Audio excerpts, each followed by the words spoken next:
Hi, and welcome to an Orion rant about an infamous phenomenon in fandoms I've noticed for many years since Rebels vs. Imperials / original trilogy fanboys whined about the Star Wars prequels and George Lucas, for that matter, somehow ruining their childhoods. I'm going to unload on a toxic sense of injury that I call nostalgic unreality due to how it has no basis in reality whatsoever, since, for starters, a movie or TV show that comes out when you're an adult cannot really ruin your childhood. Such nostalgia goggles laden toxic unreality comes from psychological feelings like the reminiscence bump. I too am susceptible to this, as in being divided over the Sando Aqua Monster by two reminiscence bumps from different aspects of what I enjoyed in life before Star Wars Episode 1 The Phantom Menace first came out. This rant is about when it takes over to the point of becoming delusional unreality that causes devastation for other people. The phrase ruined my childhood is slang for a fan's negative reception of a highly anticipated addition to a classic work, or not meeting their expectations they got from previous iterations of said classic work. Toxic fans who feel that a certain movie, TV show, or fictional character somehow ruined their childhood often are upset with not having their expectations met. Worse yet, those who cry childhood ruin typically obsess over their perceived childhood ruiners and make anyone who dares to enjoy, defend, or has worked on creating perceived childhood ruiners miserable by wanting to be right all the time and to always have the last word. Ultimately, this nostalgic unreality about ruined childhoods all boils down to a warped sense of injury by the mere existence of perceived childhood ruiners that they see as an attack on their person. The infamous childhood ruin complaint is not the only form of this toxic nostalgic unreality to which I take issue, since the father of YouTube reviewer toxicity made an equally nostalgic unreality complaint about The Lion King at the very beginning of his original Lion King review. I've hated The Lion King from the moment I first saw it as a kid. I left the theater back then completely astounded by what Disney had done to their once flawless succession of films. Though Confused Matthew never said ruined my childhood not even once, what he said about being astounded at what Disney did to their once flawless succession of films was no different and basically the same type of noxious unreality, especially since Disney's succession of films was always flawed to begin with. So the film opens to the one and only good song in it. We see the majesty and wonder of Pride Rock, where a new prince is being born. I loved this opening scene and was expecting something great when it was over. Boy, was I in for a shock. And like childhood ruined whiners, Confused Matthew was angry that The Lion King didn't meet his expectations for what a Disney movie should be like, largely due to him not paying attention and instead jumping to conclusions. When I think of the heroes in the last 3 Disney films, I can see that they all have something in common. They were all genuinely good people who had lots of hopes and dreams, and they cared about the people in their lives. Confused Matthew was upset that Simba was too different from the 3 previous Disney movie protagonists, Ariel, Belle, and Aladdin, for his liking in his warped mind, which is just like how Rebels vs. Imperials purists are upset with the Star Wars prequels being too different from the original trilogy for their liking. This warped sense of injury to a once flawless succession of Disney films that never really existed was why Confused Matthew was such a difficult person who both obsessed over The Lion King and felt that he always had to have the last word when proven wrong. At least Ariel and Aladdin weren't as wonderful, while Simba wasn't as bad as Confused Matthew painted him out to be. Confused Matthew's Simba's an asshole opinion only caused devastation due to the nostalgic unreality about The Little Mermaid, Beauty and the Beast, and Aladdin as perfect gems, and The Lion King somehow tarnishing that sanctity. Not his wrong claims about the movie or Simba. Just goes to show that a childhood ruined-like warped sense of injury is far more harmful than a merely dead-wrong opinion. Therefore, had it not been for Confused Matthew, I never would have even said a peep to Super Godzilla 12 at all about his virtually identical Simba's an asshole opinion, since at least he didn't have such unreality about Disney as proven by how he contemptuously called Disney a money-making whore giant. Back to the childhood ruin complaint. I'm going to give 2 examples of toxic fanboys who accuse certain movies coming out when they're adults of somehow ruining their childhoods. the original trilogy fanatics who rail against the Star Wars prequels, and the Ghost Bros who loathe Ghostbusters 2016, in that order. Starting after The Phantom Menace first came out, old school Star Wars fans have not only expressed disappointment, but accused The Phantom Menace of somehow ruining Star Wars, and by December 2001, coined the infamous childhood ruin phrase to voice their childish disgust. They even sang songs about their hatred for the Star Wars prequels, such as George Lucas Raped My Childhood by Hot Waffles, with the nostalgic Unreality even being the very title of the song, not just in the lyrics. Plus, they made a pseudo-documentary called The People vs. George Lucas in 2010, which was flat-out nostalgic Unreality propaganda for toxic Rebels vs. Imperials fanboys who wanted their action and explosions, as well as their precious X-Wings, Millennium Falcon, TIE Fighters, and Death Star.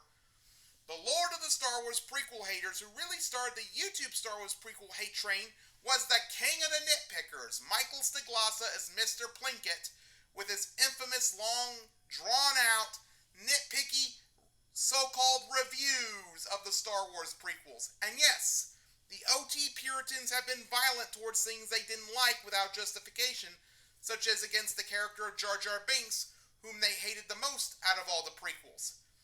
The Jar Jar hating OT zealots even drew violent hate art of Jar Jar getting attacked and killed out of their blind hatred, and even set up entire websites solely dedicated to their violent hatred for that character and his species. And their childhood ruin scorn for the Star Wars prequels didn't stop at mere disinformation and violence towards fictional characters they hated, and even spilled out into real life with very real consequences that hurt many real people. OT purists have engaged in gatekeeping, as in taking Star Wars prequel fans for idiots to not be taken seriously just for liking and defending certain Star Wars movies that they don't like.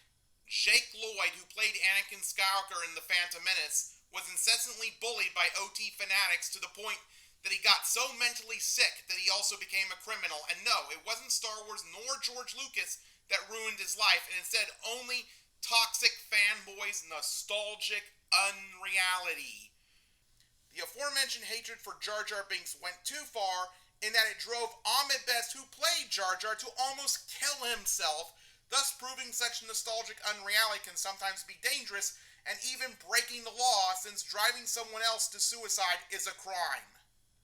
When Plinkett was around posting his Star Wars prequel nitpick fest, he incited so many OT fanboys to gang up on George Lucas and bullied him to the point that he sold Star Wars to Disney over a decade ago as of this rant because of how much Mike Stiglasa hated Lucas.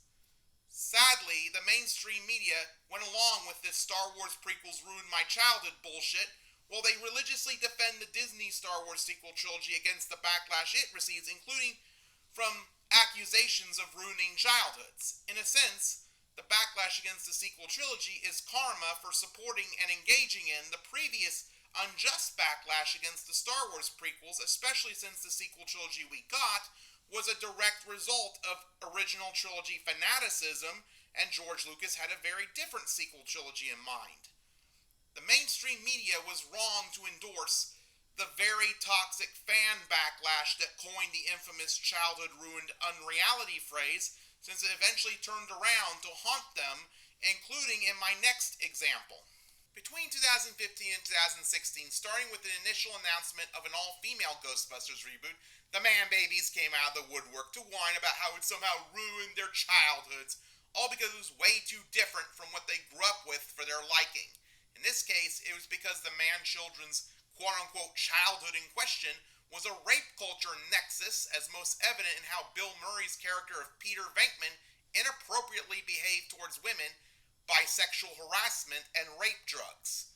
As much as the Ghost Bros denied that their backlash against Ghostbusters Answer the Call was sexist in nature, they posted plenty of racist attacks against Leslie Jones like this, referring to her by primate-derived slurs for black people, sickeningly thinking that it was somehow funny, when in reality it was downright hurtful. And yes, they too engaged in gatekeeping against Ghostbusters 2016, while feeling that they had to be right all of the time and always have the last word, when a Ghostbusters 2016 fan tells them to stop.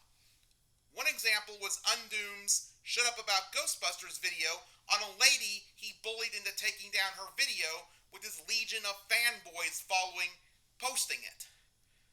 The four top Ghost Bros were world-class bullshitters who made a Ghostbusters parody logo of a brown poop-headed ghost-like character in the no sign, and they even are working on a hateful and dehumanizing Ghostbusters parody that's anti-Ghostbusters 2016 and pro-original Ghostbusters called Wokebuster. I regrettably went along with this noxious backlash, though it heavily overlapped with those excited for Donald Trump being president, and that was due to my reminiscence bumps of pre-generation Star Trek Naboo friendly and mid to late 1990s, before the Phantom Menace anti-Naboo, that clashed over the Sando Aqua Monster. Luckily, Cult of Dusty posted a video warning his viewers about how the skeptic community, which previously tackled the religious right, was giving the alt-right a pass just to attack feminism on my 33rd birthday, though I disagree with his later veganism because I oppose it's my way or the highway, period. The Ghostbusters 2016 backlash was one case in which nostalgic unreality influenced elections and had serious political consequences in that it helped to get Donald Trump, who also chipped in his 2 cents for that backlash, elected as the 45th U.S. president. Those two examples I've given are just the tip of the iceberg of how adults who accuse new movies or TV shows of somehow ruining their childhoods has caused nothing but widespread pain and devastation. The ruin my childhood retort and confuse Matthew's once flawless succession of Disney films remark are both permanently banned from making any responses to me or from having any platform on my content or accounts due to how destructive such unreality truly is. Too bad some call me Duckman/Darkmaster Rises, now Darkmaster465 Alt. I refuse to respect any hateful, nostalgic, unreality opinions, including confused Matthew's burning hatred for the Lion King that you ruined years of my life, starting by subterfuge, just to coerce me into respecting when I said no.